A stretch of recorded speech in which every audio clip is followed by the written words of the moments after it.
Wabash Carnegie Public Library Oral History Program, Wilbur Ford, side number 3. This is the second tape, December the 6th, 1972.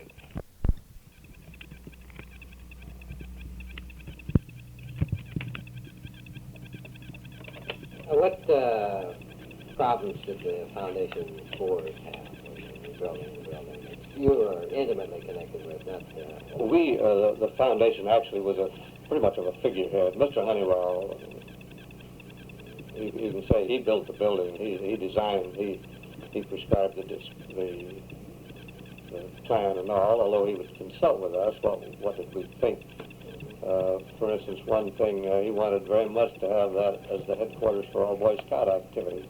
And Mr. Mills, of course, had encouraged this building and the incorporating of craft rooms and different activities in the building. But unfortunately, about the time the building was finished, some national heads of Boy Scouts came up with the idea that scouting should be a neighborhood activity, not a community-wide activity. And they prescribed that different headquarters around town should be established for different troops and not brought into one central location. And it pretty much broke Mr. Honeywell's heart. He had envisioned that as being the center of all Boy Scout activity.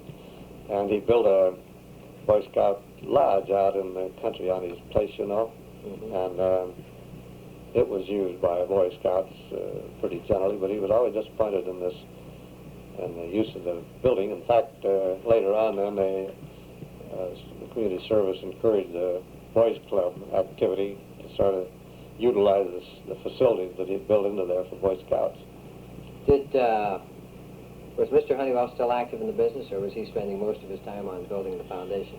He was still active in the business, although I wonder how much, because actually in 1940, when he was developing these plans, he would have been 60-some years old.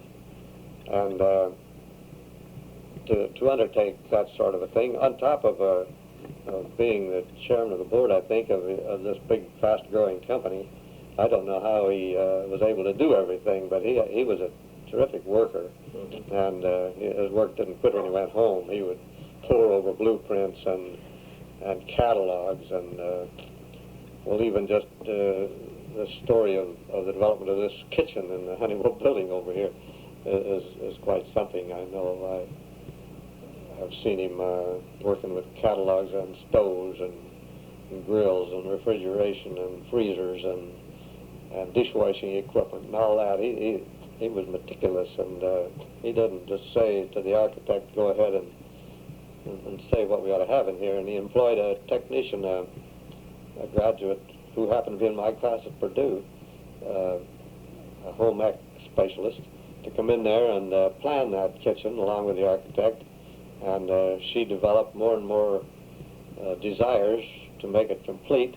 And he, as you probably know, dug one hole after another out east of the building and concreted it and roofed it over, and the kitchen spread out to be big enough to handle the feeding of 600 or 800 people at one time. Was he having the board? Would he have the board periodically to bring him up to date? The foundation board. He would bring the board up to date. Yeah, we would meet very frequently, about once a week after the dining room facility was opened. We would meet about once a week, and he would, I think his purpose was to instill in us the feelings and hopes and plans that he had for the future operation of the building. For one thing, he was pretty specific in saying that he thought that building could be operated and should be operated without ever selling liquor in the building.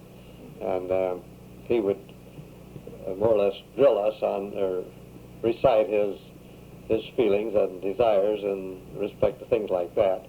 And also, I guess he would probably point out to us that we're going to have so much income. In fact, he was rather vague about what he planned to do about providing for the operation of the building, and we were all not questioning his intent at all, and as it worked out, he left enough funds in the foundation to operate it and do a lot of other good things around town too. That was obviously you'd be concerned to have someone drop a big building on you and then not drop any money to go along with it. Yeah, like the fellow that said, you give me a Cadillac, I'll worry about the gasoline. Yeah. But luckily he provided the gasoline for as long as the building will stand. Yeah. What would you say Mr. Honeywell's outstanding characteristic was? Well, they all say that he was a perfectionist, and I'll have to agree, because he didn't take the plans as the architect gave them to him, and he didn't just say, okay, let's do it your way. He would work on those things, and he would observe the results as one thing after another was actually built.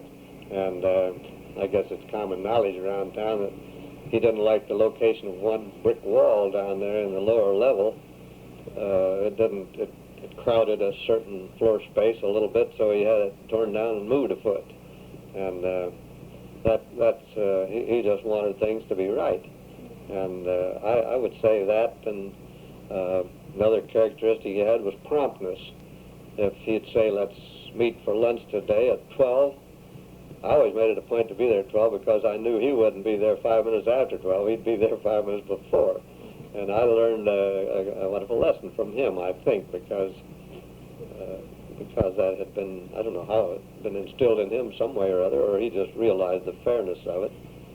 If you keep other people waiting, it's not right. As I did today. Yeah, you were 2 minutes late. I was sure right.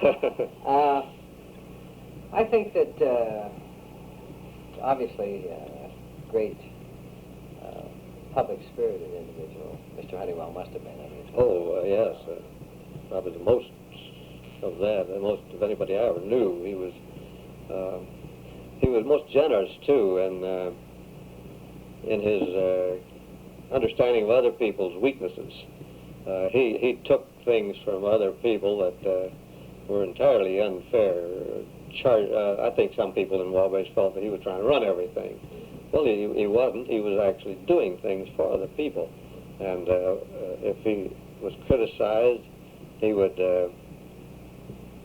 say, well, he doesn't understand or something like that. And I couldn't have taken some of the things he took sometimes, but very, very generous in that respect and very considerate of other people, and tried to be specific in his explanation of what he wanted to do, and considered if anybody had suggestions, he would listen to them. Were you ever meeting with him socially at his home or maybe in Florida? Occasionally, yes. We dropped in on him in their home in Florida 2 or 3 times, and he was always very gracious and quite interested in showing me the things that he had done down there, knowing I would be interested in such things as his seawall and his home, a beautiful home. And he had so many talents that most of us don't have. He was a landscape architect too.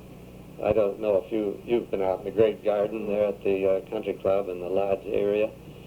He laid that out and had trees planted in certain positions when they were small trees, and he could visualize some way what that would look like in 30 years. And after 30 years, I don't think there's a prettier garden in the state, proving that he was right in his original. I couldn't have done it. If I'd put a small tree out there, I'd say that tree should be close to the other tree. But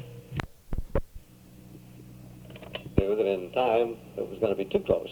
He had the vision. Yeah, he had vision and a wonderful, he was, a lot of people laughed at the way he built things. The studio out there, which is now the country club headquarters, he built for a studio because he became so interested in photography and movies.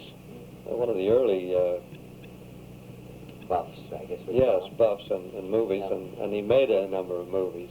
And But he had that thing framed up, a mock of what he wanted to build, and then he would look at it from all angles and change it until he got just the contour of the roof and the shape and size and everything to suit him, and then they had the building built out of stone. And it's a beautiful building and always will be. Same way with the Boy Scout building out there, the cabin. I went out with him one day. A mason was laying up one of the walls, and Mr. Honeywell apparently approved what he was doing that day. And then he wandered off into the grove there of trees. And this mason said to me, if he makes me change this wall one more time, he said, I've turned it down 3 times, and I'm now building it up again because he wants it more irregular. But if he asks me to do it one more time, I'm through. I suppose he was right. Mr. Honeywell wanted it a certain way, and the mason was in the habit of laying stone to a line or to a finished face, and Mr. Honeywell didn't want it that way. It's a beautiful building, yeah. It is beautiful. Did you stay, were you overnight guests with Honeywell's in Florida? I don't think we were. I'm not sure now. What was his lifestyle there? Oh, he was a big shot. To put it one way, he was president of the Committee of 100 for a number of years. It was a group of people pretty much of similar status socially and economically who headquartered in the winter in Miami Beach. And they employed a full-time secretary whose name was Ford, by the way.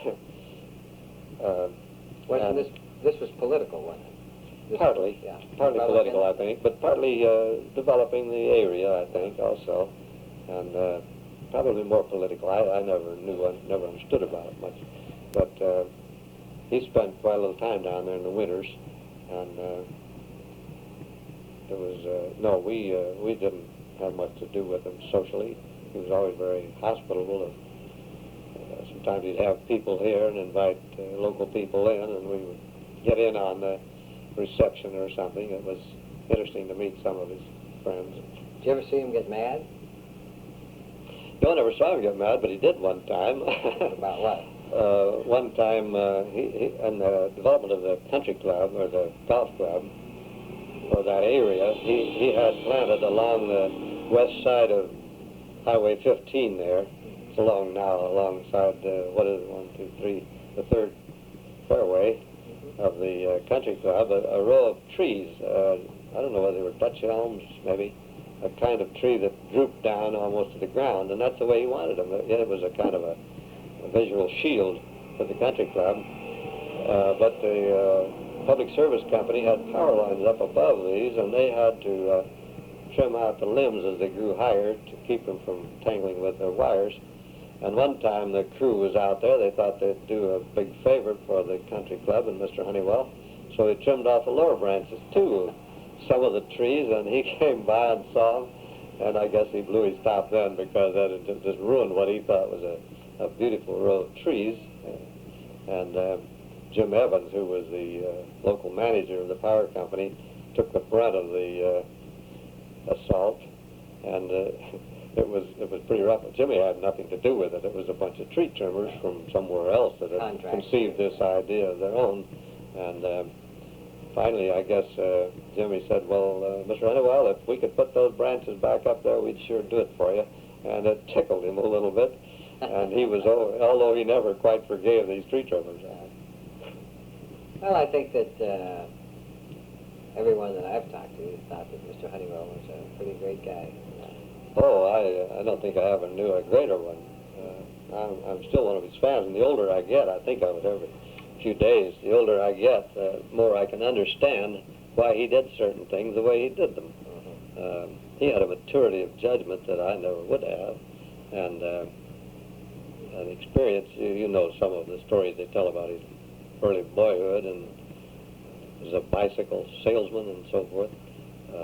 He had just one thing that shows you how keen he was for discovering the need of people. He and his wife went to Europe one summer, or one winter, I suppose, and they were in Paris a few days, and in a high hotel. And he looked out over the city of Paris and saw all these chimneys for coming up from all the old houses in the city, and all of them smoking away. And he conceived the idea that there was a tremendous field for central heating. And he came back all excited about developing something to improve the heating facilities in Paris. And I think if he hadn't been already retired almost, that there would have been a big field that he would have loved to develop. Actually, compared with our modern way of heating homes here, you know, this thing of having stoves and fireplaces in every room was pretty archaic. And he conceived that need, maybe a little too late in life. Maybe they're doing it now. Maybe their company probably. And I give Mr. Honeywell credit for reducing the number of home fires in this country, because I don't know who first invented thermostats and furnace controls. That was one of their first developments, you know, was automatic thermostatic control, damper controls.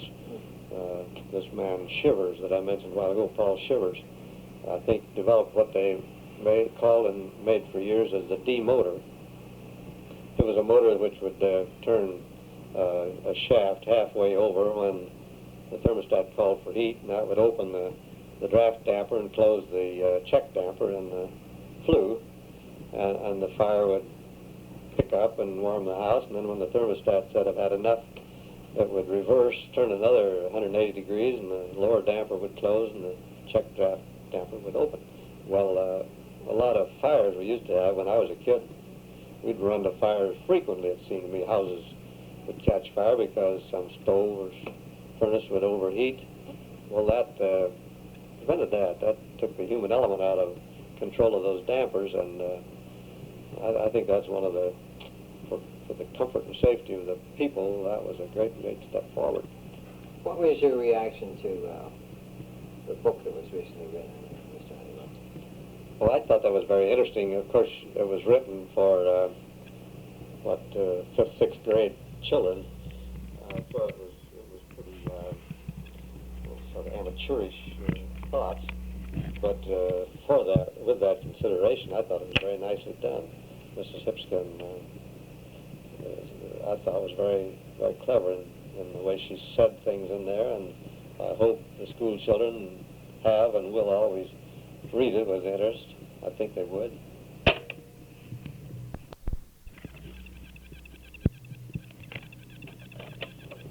Were you interviewed for that?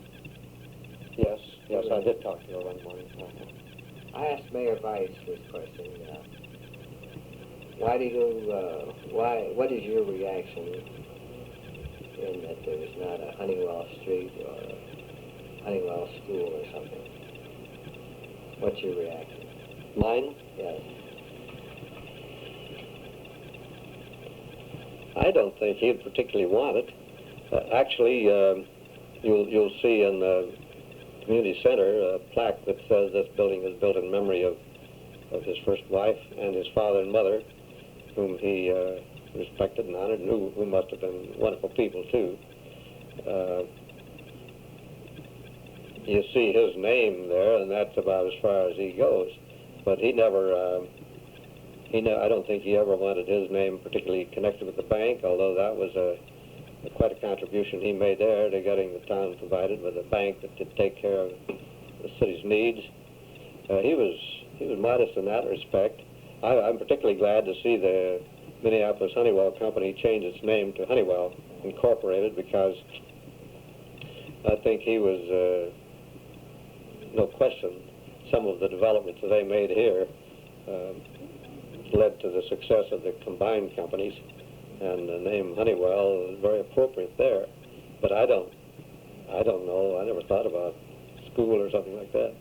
I think that would be community recognition of his contribution rather than his own recognition of his contribution. I think Jim Weiss has a good point that it should be done. What do you think Mr. Honeywell's reaction will be today with the community center in the direction it's been taking, where I think he envisioned that being used more by children?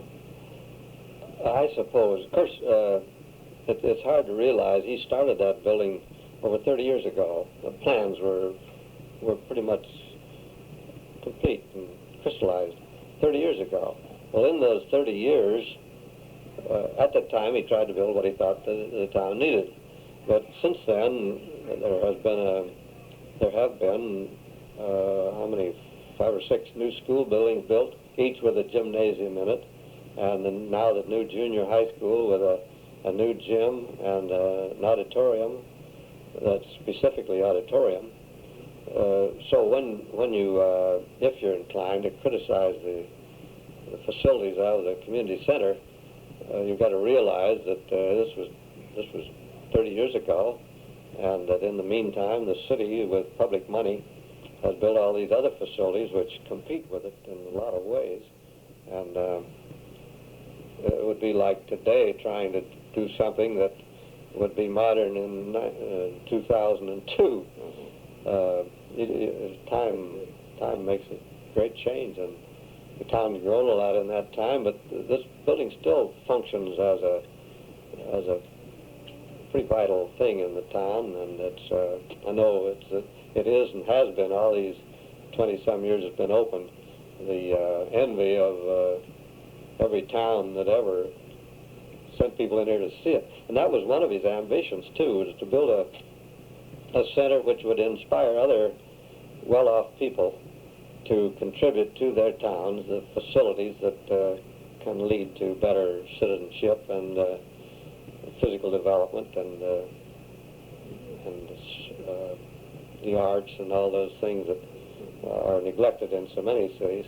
And before in planning this building, he traveled around to a number of cities who were even ahead of Wabash in such, I remember Two Rivers, Michigan or Wisconsin or someplace, anyway, and a place over in Illinois. He would go study their facilities and come back and get Strauss to change the plans to include this or that.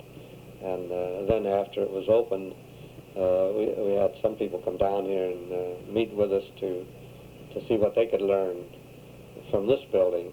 And that always pleased him very much because it was functioning in a way he hoped it would. Anything, other comments on Mr. Honeywell, or personal observations? Or? Well, one thing that amazed me one time, after he began to slip a little physically and couldn't get around so well, and I was always glad I did. But one fall day, I called and asked him if he'd like to take a ride with me. I think maybe it was a Saturday afternoon, and he seemed to be happy to go. And we drove out into the country up in the northwest corner of the county, and I wasn't familiar with those roads much.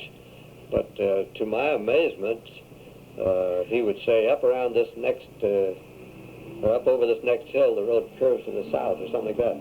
He was familiar with all the roads around, and of course he was one of the first people in Wabash to have an automobile, and he must have driven a lot around the county, but he had a memory that was amazing in that respect. It was to me, and he'd tell me what was around the next curve. It was surprising. Some people commented about his losing his memory later, but he had a wonderful memory when he was well, and we had a real. He was a most pleasant sort of a person to be with. Interesting as could be, because he really went back in time to way before my time. I think he's something like 21 years older than I, and some of the things he would tell about. One time he got interested in hypnotism. Have you gotten that story on this thing yet? No, I heard that. He got interested in that, and I think maybe it was when he was selling bicycles. And he learned to be a kind of a trick bicycle rider, too, in the selling of bicycles. But he got interested in this hypnotism and must have accomplished the art to a certain extent, because he said one time, I don't know where it was, whether it was in the local King Hipskin store or someplace, someone was skeptical, and he demonstrated how he could hypnotize him. And after he got him after he got him hypnotized, he had trouble getting him to come out of it some way, and it scared him so that he never tried it again. Such stories as that were always fascinating to hear. I think we've pretty well exhausted Mr. Honeywell, and pretty well exhausting Mr. Ford, I think. There are one or two other things that I wanted to ask you. I ask everyone. We've talked about the Depression and the way that you handled it and so forth. And the other thing was that there's been very little written about the Ku Klux Klan in Indiana in the 20s. And I ask everyone the same question. Did you join the Ku Klux Klan? No, I didn't join it, and I guess the reason I didn't was because the approach they made to me was so ridiculous. One day, a couple men, one local man and an out-of-towner, Cleveland from someplace maybe, came into our office and wanted to talk to me, and wanted to talk in private. So we walked out into the backyard behind the factory. Oh, you weren't even in the office. He wanted to be that private. Oh yeah, well, others were in the office. It was an office for all of us. And so we went out behind, and I'll not mention who the local man was, but anyway, he was a good friend of mine. Pretty well recorded anyhow. And they began to tell me all the things that the Ku Klux Klan was going to prevent, and among other things, they said, "Did you know that the Catholic Church basement is full of arms, that they're preparing to take over the United States, and that the Ku Klux Klan is trying to preserve our republic, and you can't do it any other way than to fight fire with fire, and we're going to mobilize the Protestants and whites, I guess, Protestants and whites, well, it was so ridiculous because by that time I think I was married or at least engaged to a Protestant girl, but whose father was a Catholic, and I never knew a nicer man than Florence's father, and it was just so ridiculous that the Catholic Church and the Catholic people would do anything like that I wrote them off right away, and I never, most of my friends, I think, joined it just because in those days, in the 20s, it was the thing to do to join everything that came along. And I don't think they had in mind starting anything very serious, but it was just a kind of a social organization that they thought they ought to belong to. Well, of course, they put economic pressure, I think, depending on where you stood in the economic ladder, they could put a tremendous amount of economic pressure on, I suppose. on people. They let it go after that incident, didn't they? Oh yeah, I turned them down, and I don't think I was ever urged anymore. But as I say, most of my friends belonged, and it was the thing to do. And I suppose if I had been, maybe if I just hadn't been contrary by nature, I would have said, yeah, I'll go along. I'll give you my $5 or whatever it was.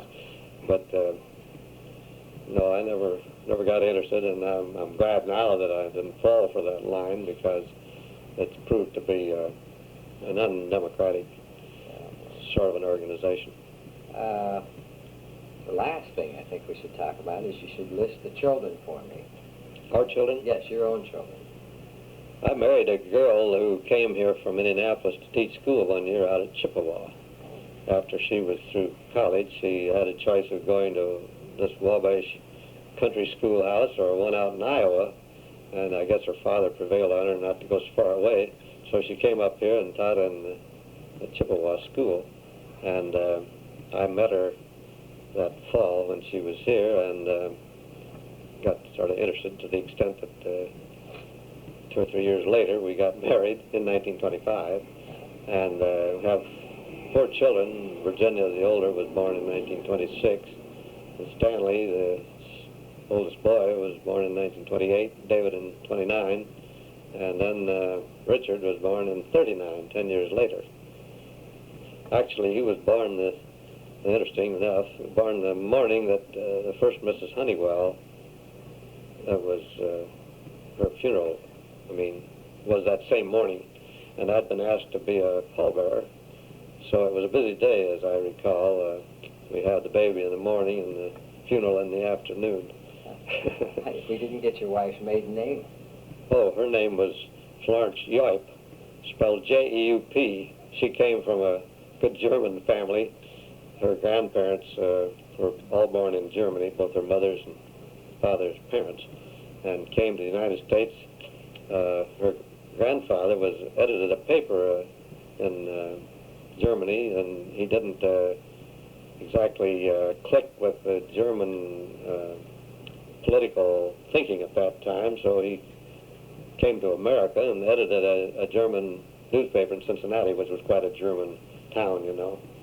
And her mother's folks came to America. Her father operated a little toy store in Philadelphia, I believe it was, her mother's father. And then they all finally came to Indianapolis, and her parents met there. And her father was a city engineer of the city of Indianapolis back in the early part of the century, and was responsible for a lot of the development of physical Indianapolis in the old days, the track elevation and that sort of thing, you know. And her mother was a housekeeper. As they were in those days. Florence only taught here 1 year because her mother died the following summer, and she stayed home to keep house for her father and brother until she skipped out on them and married me. And you had a long-distance courtship then? Between here and Indianapolis. She would be in Indianapolis? Oh, yes. I drove to Indianapolis in an old Model T Ford a good many times on dusty roads, and but it was worth it. What are your reflections now on living here in Wabash all these years, and now that the next generation is most active in business? Well, I have no regrets at all, and as far as my life is concerned, I've been very fortunate, healthy to start with, and a healthy family, and they're all good citizens, and we've had all the comforts we needed, and lived in a period of time when comforts were available, along with thermostats and damper controls and so forth, which we don't think much about it, but those things, when I was a boy, we had a furnace at first that burned gas until the gas gave out, and then we had to fire it with, or rather, actually, we put in base burners, and we would carry the coal and carry out the ashes, and it was dirty, and so I lived in a period before telephones and electric lights. I can appreciate all these things that we all take for granted today, and we've got it soft. We don't fire anything. We don't. We turn on a switch and we get anything we want. Refrigeration is one of the modern conveniences that, goodness, it would have saved millions of lives in the old days if people could have had that. We have everything, and Wabash, I think, is as good a town as you'll find any place to live in. Most people that come to Wabash from other towns learn to like it, and they often, maybe when they get transferred, will quit their company and stay in Wabash. You've known cases of that kind. And so I think I've been very fortunate to live in the time I have, and to have chosen the same grandparents I did, because they passed on healthy bodies.